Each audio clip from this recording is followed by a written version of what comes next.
थोड़ा सा मैं कमज़ोर हूँ पर किस्मत का मारा नहीं, बस जरा सा लड़खड़ा सा गया हूँ पर मैं अभी हारा नहीं। नमस्कार, मैं डॉक्टर कृष्णकांत चतुर्वेदी आप सबका दिसंबर सन 2023 के इस खास कार्यक्रम में हार्दिक अभिनंदन करता हूं। आज जानने का प्रयास करते हैं कि 2 दिसंबर 2023 का जो समय प्रारंभ हो चुका है, इसका आगाज़ हो चुका है, ये वास्तव में आपके जीवन को किस प्रकार से प्रभावित करा पाएगा। वो कौन सी तारीखें होंगी जो तारीखें आपके लिए उपयुक्त होंगी, क्योंकि ग्रहों की स्थिति कुछ इस प्रकार से मेहरबान है। शायद इसी दिसंबर के अंतिम महीने में अंतिम फैसला ऊपर वाले की कृपा से कुछ बेहतर परिणाम की ओर इंगित करा सकता है। आज जानने का भी प्रयास करेंगे कि कैसे इस दिसंबर के महीने में वो कौन सा उपाय करके हम अपने जीवन को बेहतर परिणाम की ओर अग्रसित करा पाएंगे। इस बात पर भी चर्चा होने जा रही है। एक एक बारीकियों को समझिएगा, एक एक तकनीक को समझिएगा। हम सभी 9 के 9 ग्रहों पर बात करेंगे और साथ ही साथ पूरे 12 भावों पर आज चर्चा होगी, क्योंकि आज बात है दिसंबर 2023 की। सबसे पहले आपके स्वास्थ्य की बात कर लेते हैं। लगन के स्वामी, आपके राशि के जो स्वामी बनते हैं, यही बनते हैं देवगुरु बृहस्पति। और बृहस्पति देवता इस समय पर आपके पंचम त्रिकोण भाव पर हैं। इससे अच्छा संयोग नहीं हो सकता। जब त्रिकोण के मालिक त्रिकोण भाव पर उपस्थित होते हैं, इसे अच्छा संयोग मानते हैं। इसलिए स्वास्थ्य के दृष्टिकोण से ये दिसंबर का महीना आपके लिए अनुकूल होगा। इस समय पर दिसंबर में ही ये देवगुरु बृहस्पति अभी वक्री अवस्था पर भी चल रहे हैं। इसके कारण से इनका प्रभाव एक स्थान पीछे पर भी गया है, अर्थात चतुर्थ भाव पर गया है। यदि आप प्रॉपर्टी संबंधी कोई काम बनाना चाहते हैं या फिर नया प्रॉपर्टी खरीदना चाहते हैं, दोनों ही परिप्रेक्ष्य से आपके लिए गुरु का ट्रांजिट अनुकूल होगा। रही बात स्वास्थ्य की, स्वास्थ्य की अनुकूलता के लिए देवगुरु बृहस्पति आपके समर्थन में है। दूसरी सबसे अहम महत्वपूर्ण बात होती है आपके धन की स्थिति। भाई, हमारे जीवन में सब कुछ है, परंतु इस कलयुग में धन की बड़ी सार्थकता है। धन विहीन व्यक्ति संसार में कुछ भी नहीं माना जाता।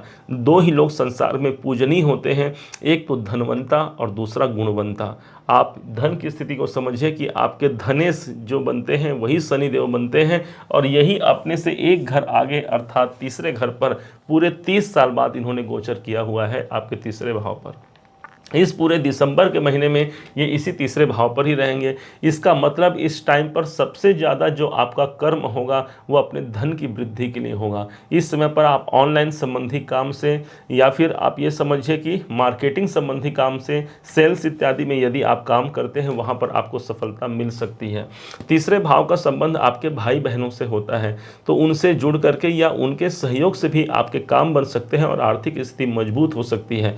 ध्यान दीजिएगा कि जब तीसरे भाव पर हमारे धनेश आते हैं, तो एक प्रकार से चैलेंजिंग सिचुएशन को हम स्वीकार करते हुए अपने धन की पराकाष्ठा को सिद्ध करा पाते हैं। यही स्थान आपके कौटुंबिक जीवन का है। इस हिसाब से कुटुंब में भी इस समय पर आपको अपने पराक्रम और साहस के द्वारा कुटुंब में एक मैनेजमेंट की स्थिति लानी पड़ेगी। प्रबंधन करना पड़ेगा अपने परिवारिक सदस्यों के प्रति। क्या उनके लिए बेहतर है, क्या उनको करना चाहिए, ये सारा का सारा नियंत्रण आपको अपने हाथ में रखना होगा, क्योंकि आपके ही तो बाहुबल में शनि देवता हैं और शनि देवता कर्म के स्वामी हैं। इसलिए आपके देखेंगे पूरे इस ट्रांजिट के दौरान दिसंबर में तो रहेंगे ही रहेंगे, इसके आगे भी शनि देवता हमेशा आपके बाहुबल में कर्म का एक प्रधानता दे करके रहेंगे। इसके बाद समझते हैं आपके चतुर्थ भाव को। चतुर्थ भाव वो स्थान हो गया जो आपके भूमि, भवन, वाहन, मकान, आपकी प्रॉपर्टी को प्रदर्शित करता है, जहां पर ऑलरेडी पहले से राहुदेव विद्यमान है। 30 अक्टूबर से आए हुए हैं। पूरे दिसंबर के महीने में राहु बैठे रहेंगे। अब एक तरफ से देवगुरु बृहस्पति का वक्री होना आपके चतुर्थ भाव को प्रभावित किया, और दूसरी तरफ आपके राहु देवता इस भाव पर स्वतः ही विराजमान है। दोनों ही दृष्टिकोण से अटूट संपत्ति का यदि योग बनता है, ये राहु के द्वारा यहाँ पर प्रभावित होता है। आप यदि कोई भूमि, भवन, वाहन खरीदना चाहते हैं, अनुकूल समय है, प्रयासरत रहिए। इसके पहले भी हमने आपसे कहा था कि प्रयासरत रहिए। देवगुरु बृहस्पति अभी वक्री अवस्था में चल रहे हैं। दिसंबर ठीक 31 दिसंबर को देवगुरु बृहस्पति पुनः फिर से मार्गी हो जाएंगे। फिर वो प्रॉपर्टी बनने या बनाने का योग कुछ कमजोर हो जाएगा, लेकिन अभी 1 महीने का समय है। इसी दिसंबर महीना में इसका लाभ जरूर लीजिए। अब समझते हैं आपके पंचम भाव को। पंचम भाव वो स्थान हो गया जो आपकी बुद्धिमत्ता है, आपका ज्ञान है, आपका अंशात्मक जो आपका विवेक है, उन सबको प्रदर्शित करता है। जो हमारी आंतरिक शक्ति है, ये सब हमारा पंचम भाव है। यहाँ पर देवगुरु बृहस्पति का विराजमान होना अर्थात ज्ञान की वृद्धि होना, शिक्षा में बढ़ोतरी होना, कुछ नए ज्ञान, कुछ नए टैलेंट की वृद्धि होना, कोई हुनर हमारे अंदर नया शामिल होना, कुछ नए नए भाषाओं का ज्ञान होना, ये सब गुरु के प्रभाव से हमें प्राप्त होगा। जो लोग संतान संबंधी चिंता में से ग्रस्त हैं या संतान चाहते हैं अथवा अपने बच्चों के लिए कुछ बेहतर करना चाहते हैं, उनके कैरियर के लिए हो या उनके एजुकेशन के लिए हो, देवगुरु बृहस्पति आपको वो सामर्थ्य देंगे जो आपके पंचम भाव पर विराजमान है। अब समझते हैं आपके छठे भाव को, आपके रोग ऋण शत्रुओं को। इस भाव के स्वामी शुक्राचार्य जी महाराज हैं, जो सीधे आपके इनकम भाव पे गए हैं। आपके छठे भाव के स्वामी जब इनकम भाव पर जाते हैं, ध्यान दीजिएगा, यह स्थान प्राप्ति का स्थान है और यह स्थान जहाँ पर शुक्र है वो इनकम का स्थान है। अर्थात धन प्राप्ति के दृष्टिकोण से ये एक बहुत अच्छा ट्रांजिट होगा शुक्र का। बहुत लंबे समय के बाद शुक्र अपने मूल त्रिकोण राशि पे गए हैं। इस हिसाब से धन प्राप्ति की आशंका या कुछ भी आपको प्राप्त करना है, क्योंकि प्राप्ति का स्थान है। जो मेरी डिज़ायर है, जो मेरी इच्छाओं में जो मेरी बसी हुई हैं, वो चीज़ प्राप्त करने का एक अच्छा संयोग हो सकता है।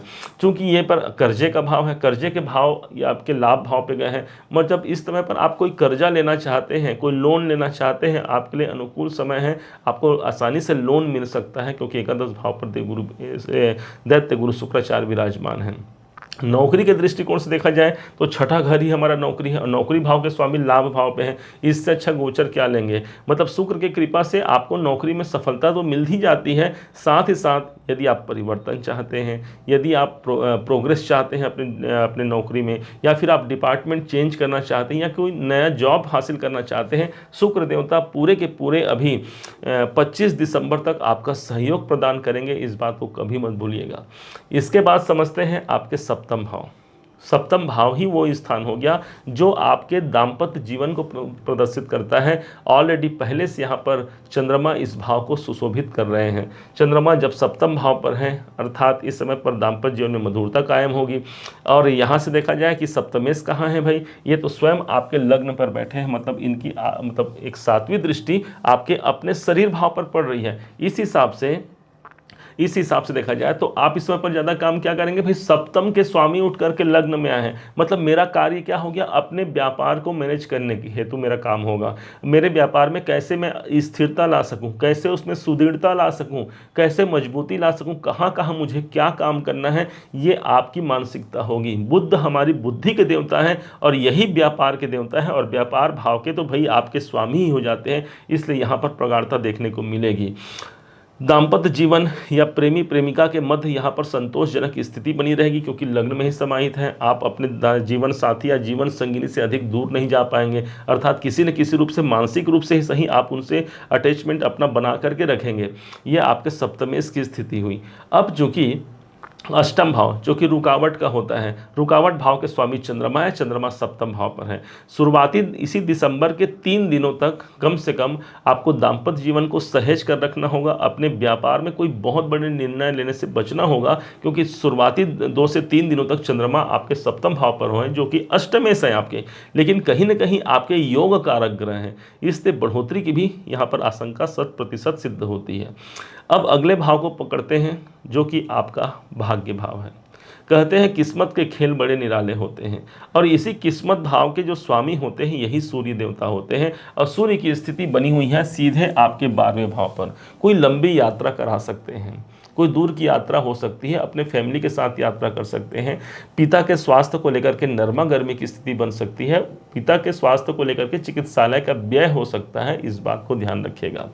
भाग्य के दृष्टिकोण से 12वें घर पे हैं। यदि आप विदेशों में अपना भाग्य आजमाना चाहते हैं, यह ट्रांजिट अनुकूल है। सूर्य देवता 16 दिसंबर तक यही रहेंगे। जहां 16 दिसंबर का समय जाएगा, सूर्य देवता आपके ठीक अपने धनु राशि पर ही उपस्थित हो जाएंगे। ये समय बहुत अनुकूल होगा। 16 दिसंबर तक तो चलिए विदेश से लाभ होगा, लेकिन स्वास्थ्य के दृष्टिकोण से या फिर भाग्योन्नति में कुछ बाधाएं दिख सकती हैं। लेकिन 16 दिसंबर के बाद की जो स्थिति रहेगी, ये सूर्य देवता आपके त्रिकोण भाव पे रहेंगे, लगन पे रहेंगे। 1 2 3 एक एकम पंचम और नवम भाव हमारे त्रिकोण का होता है, त्रिकोण के मालिक त्रिकोण भाव पर हैं, ये अच्छा खासा राजयोग माना जाता है। इस समय पर हमारे भाग्य हमारे साथ होंगे, सोचे हुए कार्य पूर्ण होंगे, पिता से सहयोग मिलेगा, उच्चाधिकारियों का सपोर्ट मिलेगा, उच्च शिक्षा में हमें सफलता प्राप्त होने की आशंका 100% बैठ जाती है। ये देवगुरु बृहस्पति का यहाँ पर फल समझिएगा। इसके बाद चलते हैं आपके कर्म स्थान पर कि भाई कर्म की क्या स्थिति है। तो दसम भाव के अधिपति आपके बुध देवता है और बुध की स्थिति आपने देखा कि आपके स्वयं लगन पर ही स्थित है। इसलिए ये पूरा ये जो समय होगा, दिसंबर का महीना होगा, विशेष तौर पर 13 दिसंबर तक, इस समय पर आप सबसे ज़्यादा फोकस करेंगे अपने कार्य क्षेत्र के लिए। क्यों? क्योंकि 10 में से आप जॉब करते हैं, प्रोफेशन में या किसी नौकरी या व्यापार में हैं। इस समय पर मैं ज़्यादा काम क्या करूँगा, अपने कैरियर को अग्रसित आगे बढ़ाने के लिए क्या क्या मैं कर सकता हूँ, ये सारे काम होंगे। हो सकता है किसी का सपोर्ट इस समय पर मिल जाए। बुध मित्रता को प्रदर्शित करता है, आपके पुराने कोई दोस्त या मित्र आपका सपोर्ट कर सकते हैं, जो आपको लाभ भी दिला सकते हैं। अब जैसे 13 दिसंबर को ये वक्री हो जाएंगे, आपके लग्न पर ही वक्री होंगे और ठीक एक घर भाव पीछे का फल देंगे। और इसके बाद ये 28 दिसंबर से वृश्चिक राशि में वक्री हो जाएंगे, मतलब एक घर पीछे तो चले जाएंगे और उसके बाद वृश्चिक राशि में ही वक्री हो जाएंगे, मतलब कि आपके ठीक 12वें घर पर वक्री स्थिति पर आ जाएंगे। यहाँ पर थोड़ा सा ध्यान रखना होगा, 28 दिसंबर के बाद की बात है, थोड़े खर्च की अधिकता हो सकती है।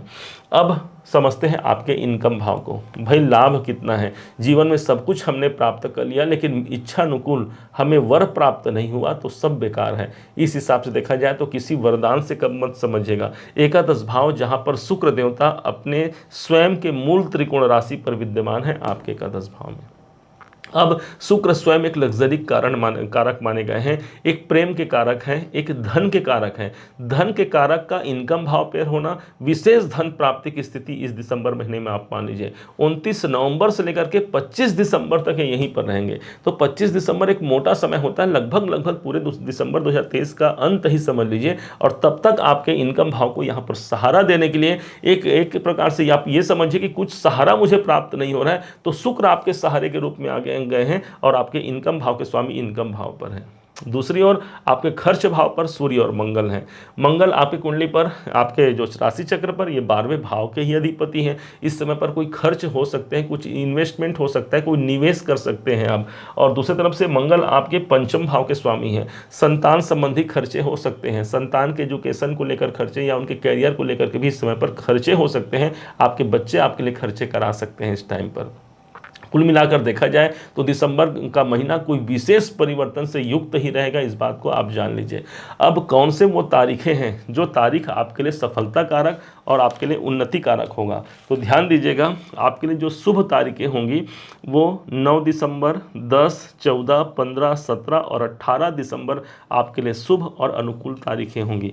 इसके विपरीत जहां पर आपको सतर्क रहने की आवश्यकता है, 2 दिसंबर, 3, 11, 22, 12, 20, 21, 28 और 29 तारीख आपको सतर्क रहने की आवश्यकता है। यदि इस दिन कोई आवश्यक कार्य करना है तो गुरु आशीर्वाद से अपने इष्ट कृपा को प्राप्त करते हुए अब अपने कार्य को निरंतरता से आगे बढ़ा सकते हैं, सफलता सुनिश्चित होती है। अब ऐसा कौन सा उपाय किया जाए जिस उपाय के माध्यम से इसी दिसंबर महीने में हम श्रेष्ठ कामयाबी को प्राप्त कर सकें? तो ध्यान दीजिएगा, आपके जो राशि के अधिपति बनते हैं यही है देवगुरु बृहस्पति। बृहस्पति देवता का चरण पकड़ लेना है आपको। इस पूरे दिसंबर में ये वक्री भी हैं, इसलिए माना जाता है भगवान श्री हरि नारायण का आपको ध्यान स्मरण करना है, उनकी कृपा लेनी है। उनके जो अवतार हैं श्री राम, श्री कृष्ण, इनके कृपा प्राप्ति के लिए आप लग जाइए। विष्णु सहस्त्र नाम का पाठ यदि आप कर पाते हैं तो पाठ कीजिए, बहुत कुछ परिवर्तन करा पाएंगे आपके जीवन में। बहुत लंबे इंतजार के बाद, बहुत लंबे अवधि के बाद ये आपके त्रिकोण भाव पर आए हैं और ये पूरे के पूरे अभी लंबे समय तक रहने हैं और इसी दिसंबर महीने में ये वक्री चल रहे हैं। इसलिए विष्णु सहस्त्र नाम का पाठ जरूर कीजिए। अपने गुरुवर यदि गुरु दीक्षा आपने ले लिया है, उनके मंत्रों का जाप कीजिए। निश्चय मानिए दिसंबर का महीना किसी श्रेष्ठता से कम नहीं होगा, इस बात को समझ लीजिएगा। उम्मीद है आप सबने इसे समझा है, आप सबने इसे जाना है। यदि आपने इसे समझा है, जाना है, मेरे समझाने का प्रयास यदि आपको सार्थक लगा हो, मेरे समझाने का तरीका यदि आपको सार्थक लगा हो, तो हर बार की भांति इस बार भी अपना प्यार भरा लाइक और कमेंट करना कभी मत भूलिएगा। और हाँ, यदि अभी तक आपने चैनल को सब्सक्राइब नहीं किया है, सब्सक्राइब भी कीजिएगा। और यदि आप चाहते हैं कि आपके बाकी रिश्तेदार, आपके जो परिवार के जो सदस्य हैं, उनके राशि फल को भी आप देख पाएँ इस दिसंबर महीने के, तो प्लेलिस्ट में सभी की राशियाँ दी गई हैं, आप वहाँ जाकर के उनके राशि को पढ़ सकते हैं, सुन सकते हैं। पुनः एक बार फिर आप सभी का दिवस बहुत मंगलमय हो। इन्हीं शुभकामनाओं के साथ जय श्री राम।